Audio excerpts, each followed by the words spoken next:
The National Weather Service in Gray, Maine has issued a severe thunderstorm warning for central York County in southwestern Maine until 5:30 p.m. At 4:38 p.m., a severe thunderstorm was located over Farmington or near Rochester, moving east at 50 miles per hour. Hazard, 60 miles per hour wind gusts and half-dollar size hail.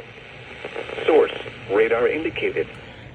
Impact, hail damage to vehicles is expected. Expect wind damage to roofs, siding, and trees. Locations impacted include Rochester, Biddeford, Alfred, Sanford, Kennebec, Berwick, Lebanon, Kennebunkport, Wells, South Berwick, York, Lyman, Arundel, Acton, Ogunquit, North Berwick, Milton, and Shapley. This includes Interstate 95 between mile markers 13 and 30. This also includes Ogunquit Beach, Wells Beach, and Fortunes Rock Beach. For your protection, move to an interior room on the lowest floor of a building.